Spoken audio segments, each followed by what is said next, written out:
तो जो बात मैं आप लोगों को समझा रहा हूं, बता रहा हूं, समझाने की बात कर रहा हूं, वो लोग हम लोगों को जब अधिकार देने का मामला आता है तो हमें हिंदू नहीं कहते, कहते तुम लायक नहीं हो, तुम नालायक हो, मुसलमान को मारना है तो बहुत लायक हो, फसाद करना है तो बहुत लायक हो। यानी हम लोग उनको फसाद करने के लिए चाहिए, अधिकार देने के लिए नहीं चाहिए। हम हिंदू किस मापदंड में हैं?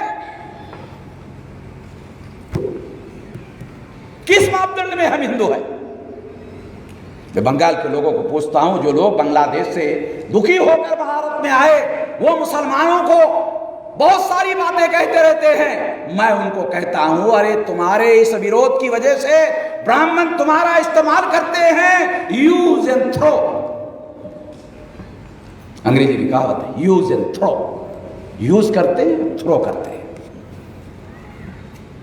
अपनी अकल से काम लेना जरूरी है। अपने फायदे का, नुकसान का कैलकुलेशन करके हम लोगों को अपना स्टैंड लेना चाहिए कि इससे हमको फायदा हो सकता है, किससे हमको नुकसान हो सकता है। अगर तुम केवल मुसलमान विरोधी भावनाएं रखोगे तो तुम्हारा ब्राह्मण इस्तेमाल करेगा, और जिसका इस्तेमाल होता है उसका क्या होता है?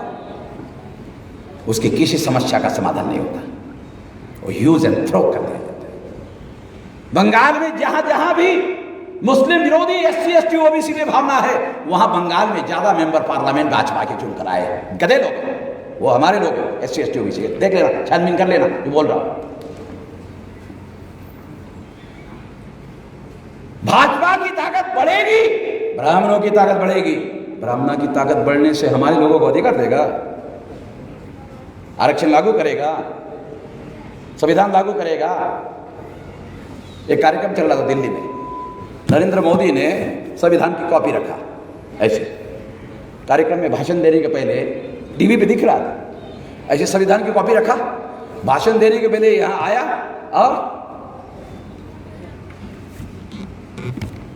संविधान को जैसे साल का धर्मशास्त्र है। अबे संविधान धर्मशास्त्र नहीं है, धर्म ग्रंथ नहीं है, देश को संचालित करने का शास्त्र है। उस पर मस्तक नहीं टिकाया जाता, अमल किया जाता। अमल कर, अमल साला थैले भर का। अबे गधर की औलाद हो।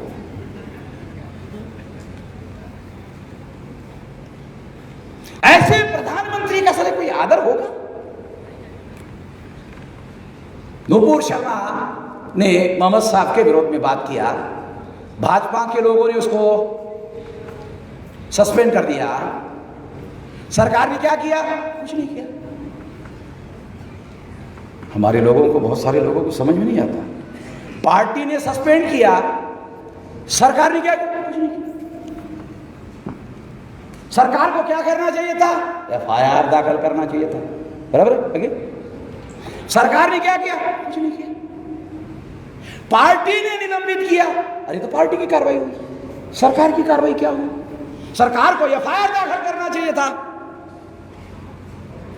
उसने कंप्लेंट दाखिल किया, नवीन कुमार जिंदाल ने और नुपुर शर्मा ने, कि हमको धमकियां आ रही है।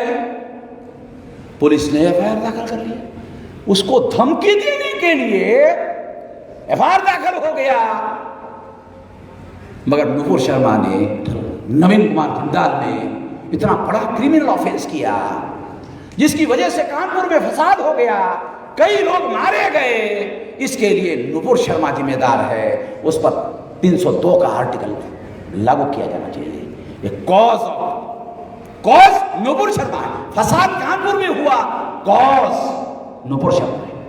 नुपुर शर्मा के बयान की वजह से कानपुर में फसाद हुआ। मेरे जैसे गैर राजनीतिक आदमी को जो बात समझ में आती है, वो बात उनको समझ में नहीं आती है।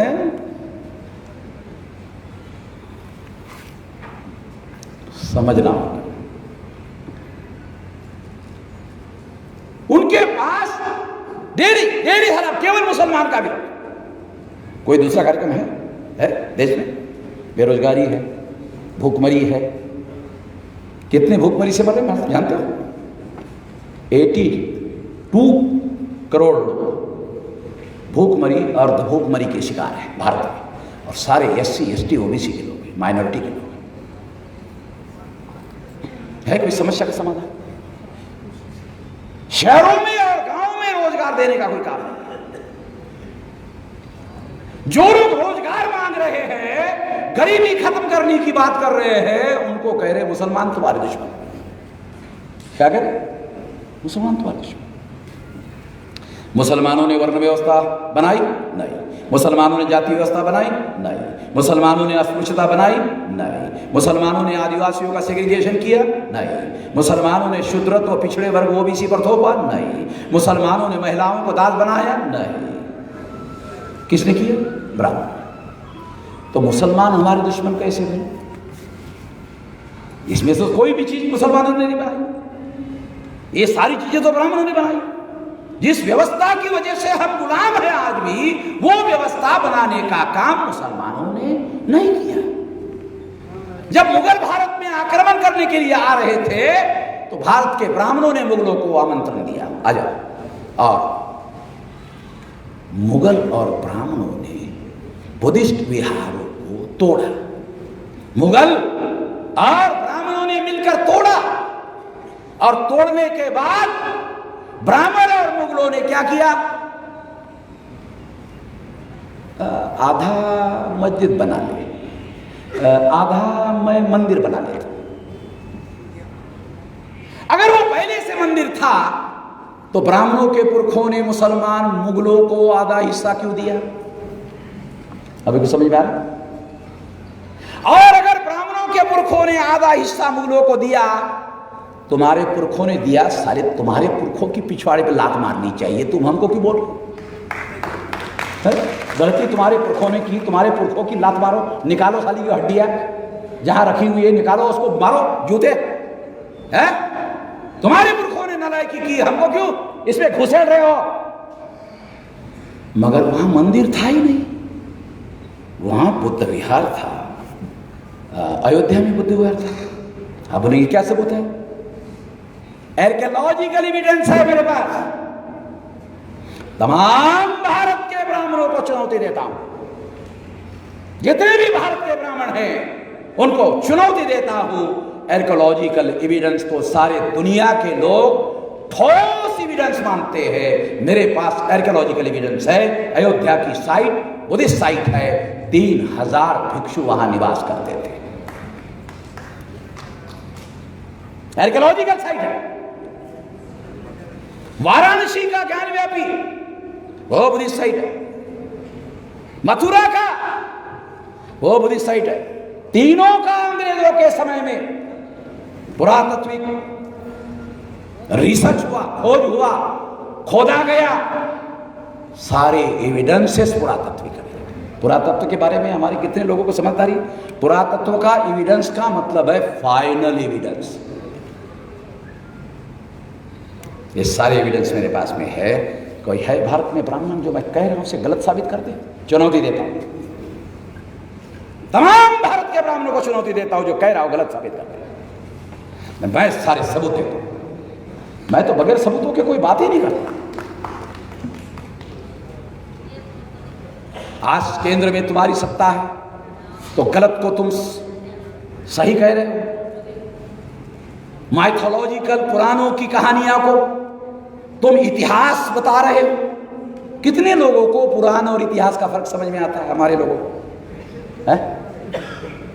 कितने हमारे लोगों को पुराण और इतिहास का फर्क समझ में आता है? पुराण में माइथोलॉजिकल कहानियां है का कोई सबूत नहीं है। इतिहास इतिहास होता है, उसका सबूत होता है। माइथोलॉजी को, काल्पनिक कथाओं को सच कह रहे हो। तुम्हारी केंद्र में सत्ता है, सुप्रीम कोर्ट में तुम्हारे जज है, तुम कल्पनाओं को ऐतिहासिक कह रहे हो। तुम्हारी सत्ता है। कल 10, 20, 25 साल के बाद दिल्ली में हमारी सत्ता आएगी। अरे क्यों नहीं आएगी?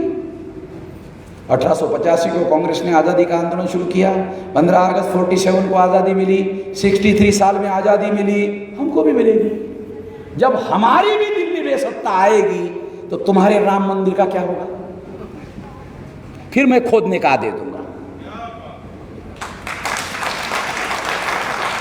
तो समझ में आ रहा है? बोलो सर, पंडित बोलो, बोलो जो बोल रहा हूं मैं, गलत बोल रहा हूं? माइक बंद कर सकते? साला मेरा गला तो दबा दिया।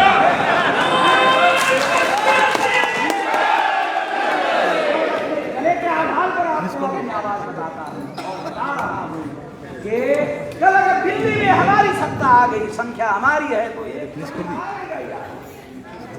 तो फिर हम राम मंदिर का चैप्टर ओपन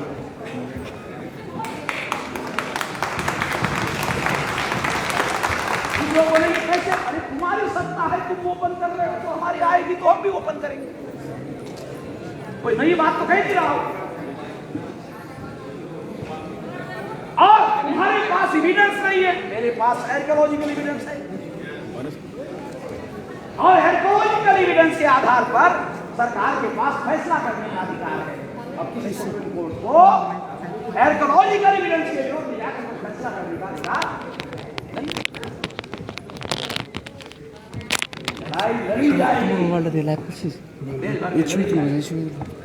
और इसलिए ये हमारे आजादी की लड़ाई है, ये मैं कह रहा हूं। SC ST OBC के लोग किसी मापदंड में हिंदू नहीं है।